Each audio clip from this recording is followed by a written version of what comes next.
하나님께서 우리의 힘과 도움이 되십니다.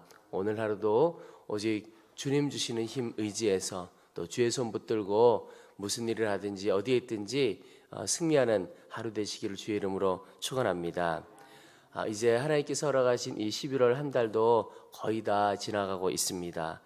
새로운 한 달이 다가오고 있지요. 또 돌이켜보면 올 한 해도 거의 마지막에 이르러 가고 또 어김없이 새로운 한 해가 우리에게 다가올 것입니다. 저는 하루하루도 마찬가지인데요. 새로운 하루를 맞이하게 되고 또 새로운 한 주를 맞이하게 되고 또 새로운 달, 또 새로운 해 맞이할 때마다 늘 깨닫게 되는 것이 참 하나님의 은혜가 놀랍다 하는 것입니다. 근데 어떤 하나님의 은혜냐면 새롭게 하시는 하나님, 기회를 주시는 하나님의 은혜가 참 놀랍다 하는 것을 깨닫습니다. 여러분, 하나님은 참 자비로우시고 은혜로우신 분이십니다. 그래서 오래 참으시는 분이십니다. 그 말은 다시 돌이킬 기회를 끊임없이 우리에게 주신다는 겁니다. 그래서 새 날을 주시면서 어제와는 다르게 새롭게 시작할 수 있는 기회를 주시고 돌이킬 수 있는 기회를 주시는 거죠. 또 새 한 주, 새 달, 새해 다 그런 겁니다. 이것은 하나님의 자비하심, 오래 참으심을 우리에게 보여주시는 것이라고 저는 믿습니다. 돌이킬 기회를 끊임없이 우리에게 주시는 거죠. 여러분, 인생을 살아가다가 그렇게 생각한 적 혹시 없으십니까? 지나온 인생을 다 지우고 새롭게 시작해보고 싶다. 그림을 그리는데 어떤 그림이 그려진 것, 그거 다시 지우개로 막 지우고 다시 그리는 것이 아니라 하나님께서 아예 새 도화지를 주셔서 그것을 그려보면 어떨까? 새로 다시 돌아가 보면 어떨까? 그런 마음을 가질 때가 있지요. 그런데 여러분, 하나님은 우리에게 그런 기회를 주시는 겁니다. 이전 것 지나갔고 새 것이 되었다고 하신 것처럼 새롭게 시작할 기회를 주십니다. 그 말은 하나님께서 혹 우리가 죄악 가운데 있을지라도 돌아올 기회를 또 주시는 겁니다.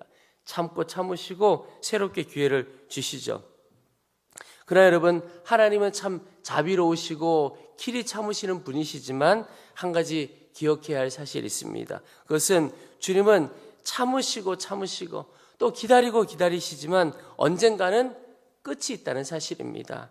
오늘 본문에 보면 7 대접 재앙의 이야기가 나오는데 그중에 4번째 대접 재앙까지 기록한 본문입니다. 근데 이 본문은 마지막 심판 때를 나타내는 그런 장면의 이야기입니다. 오늘 2절부터 보면 첫째 천사가 가서 그 대접을 땅에 쏟음에 짐승의 표를 받은 사람들과 그 우상에게 경배하는 자들에게 악하고 독한 종기가 나더라.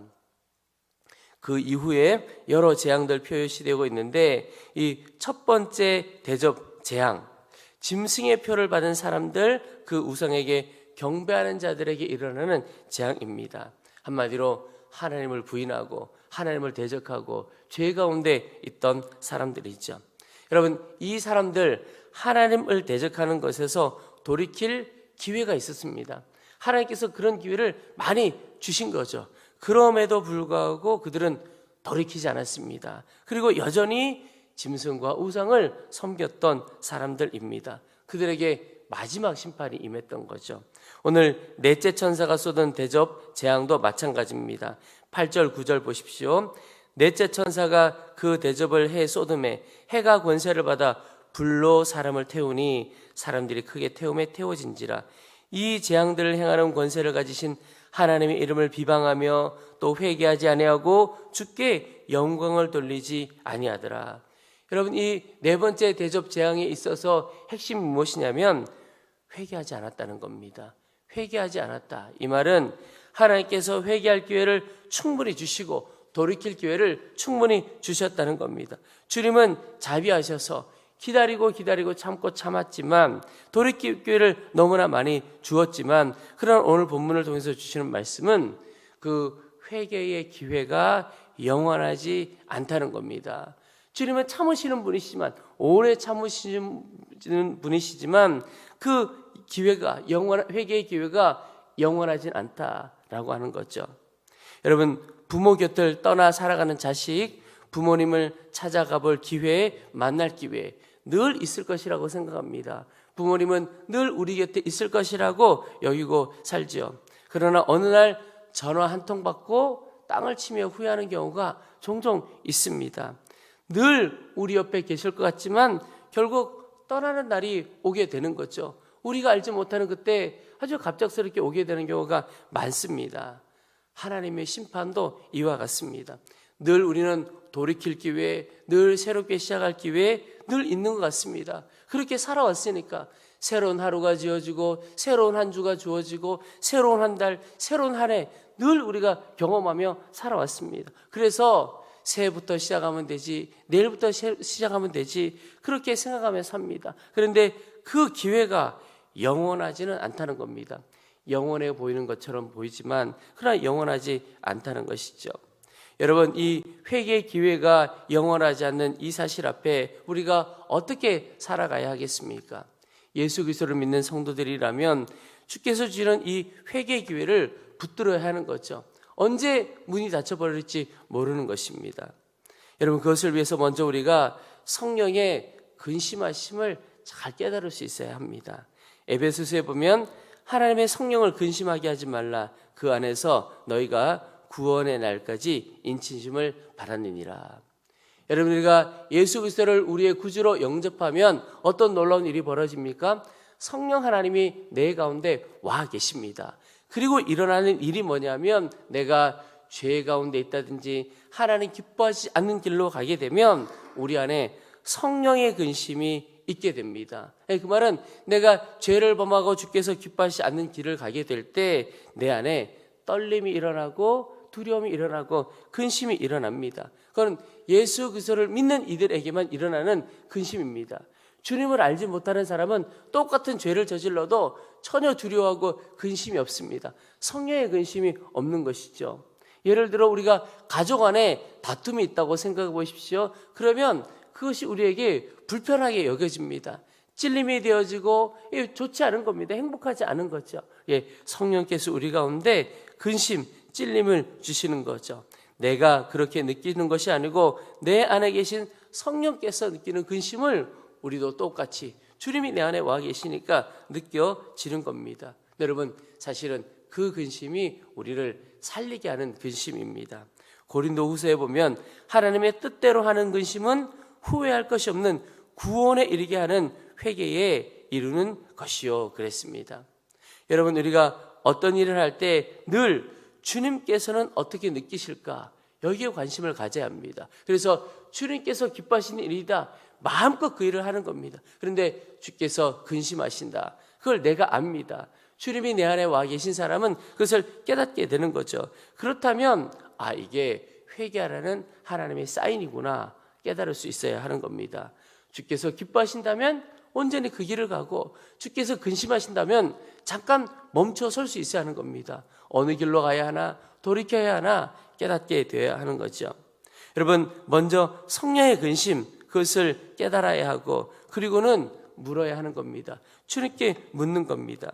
여러분, 주님은 우리에게 일방적으로 말씀하시는 분이 아니시고 우리와 교제하는 분이십니다. 그래서 우리에게 대안을 주시는 분입니다.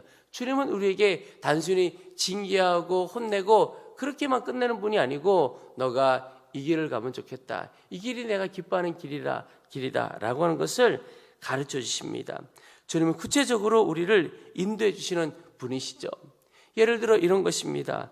누군가를 용서해야 된다는 성령의 근심, 주의 마음을 깨닫게 되었습니다. 누구와 다툼이 있거나 의견이 맞지 않아 불편한 게 있는 거예요. 그러면 주님께서 그걸 깨닫게 하시면 주께서 이것을 풀기를 원하시는구나. 주께서 용서하기를 원하시는구나. 그것을 깨달아지죠. 그러면 주님께 묻는 거죠. 주님, 어떻게 하면 좋겠습니까? 언제 만날까요? 어디서 만날까요? 무슨 말부터 할까요? 그래서 구체적으로 하나하나 다 주님께 묻는 겁니다. 여러분, 주님께 물으면 주님이 분명히 가르쳐 주십니다. 우리가 워낙 훈련이 되어 있지 않고 주의 음성 듣는 귀가 열려 있지 않아서, 그러니까 묻고 듣고 행하는 것이 훈련되어 있지 않아서 어색할 수 있지만 하나하나 하나님께 묻는 겁니다. 구체적으로 주님 어떻게 할까요? 무엇을 할까요? 다 묻는 겁니다. 주님 가르쳐 주신다고 저는 믿습니다. 그런데 아직 내가 훈련이 되어 있지 않고 아직 성숙하지 않아서 묻기는 묻는데 늘 주님은 내게 침묵으로 답하시는 것 같다. 그럴 때가 있죠. 그러나 그 마음의 동기는 너무 주께서 귀하게 여기십니다. 그럴 때는 내가 주님의 말씀 잘 모르겠다. 그러면 하나님께서 우리에게 은혜 베풀어 주신 것이 또 우리 주변에 기도하는 아주 신실한 믿음의 사람들을 다 붙여주셨다는 겁니다. 그래서 속장님이어도 좋고 옆에 믿음의 친구여도 좋고 물어보는 겁니다. 이런 마음이 내 가운데 있는데 어떻게 하면 좋겠느냐 한번 물어보시는 겁니다. 주께서 그를 통해서 우리에게 지혜도 주시리라고 저는 믿습니다. 영적으로 신뢰할 수 있는 분과 의논해 보는 거죠. 그에게 주신 지혜를 빌려서 쓰는 거죠. 중요한 건 하나님께서 이끌어 가시는 대로 내가 해보겠다라고 하는 그 마음으로 하나님께 묻고 나아가는 것이죠.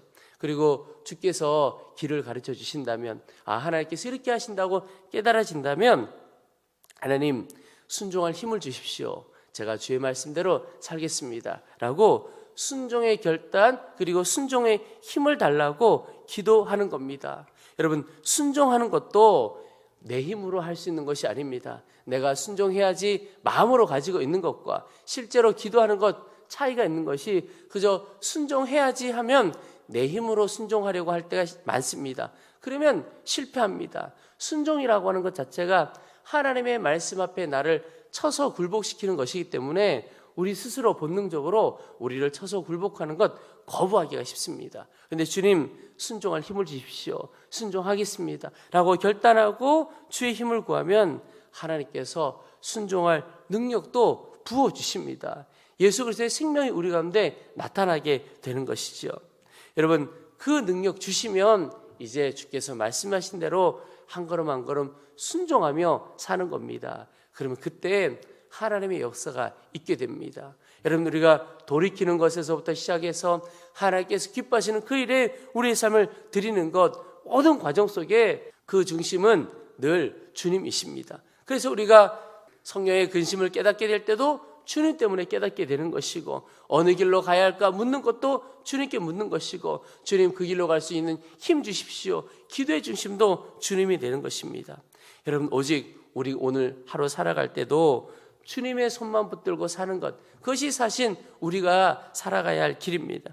여러분 혹 인생을 살아오면서 또는 긴 인생이 아니라 오늘 하루 어제 하루 살아오면서라도 주님의 손을 놓았다면 나도 모르게 놓을 수도 있죠. 그렇다면 다시 우리의 손 붙들어 주시려고 손 내미시는 그 주님의 손을 붙들어야 합니다. 그것이 사는 길입니다. 여러분 주님의 손 놓고 주님 외면하고 사는 것 주께로 돌아올 기회가 있는 것 같지만 영원하지 않습니다. 주님의 손 잡고 싶어도 잡을 수 없는 그날이 옵니다. 주님의 손 놓으면 영원한 심판에 거하겠지만 주님의 손 붙들고 살면 우리 삶 가운데 회복 있고 능력 있고 구원의 기쁨이 늘 우리 가운데 있게 될 것입니다. 여러분 오늘 하루 주께서 우리를 향해 손 내미시고 회개의 기회를 주신다고 믿습니다. 그러나 그것이 영원하진 않습니다. 더 늦기 전에 회개하고 돌이키는 역사가 우리 가운데 있기를 소망합니다.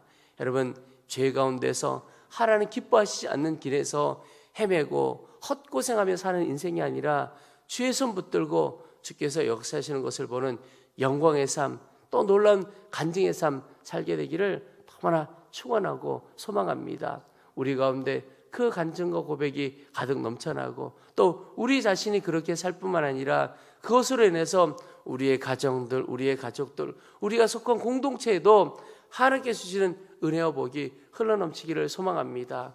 여러분 오늘 하루 우리의 삶에 두 가지 길이 있으리라고 생각이 듭니다. 하나는 하나님의 은혜의 통로로 쓰임받는 삶이 있을 것이고 또 하나 하나님의 은혜를 가로막는 장벽과 같은 인생이 또 있을 수도 있습니다. 여러분 어떤 길로 가기를 원하십니까? 온전한 통로로 쓰임받기를 원합니다. 그러면 내 자신이 먼저 하나님께로 돌이키고 하나님의 손 붙들고 사는 길입니다. 오직 주 예수님께로 우리의 눈을 돌이키고 주만 붙들고 살아 우리도 복되고 또 우리 주변의 많은 이들에게 은혜를 흘려보내는 통로의 삶 살게 되시기를 주의 이름으로 축원합니다.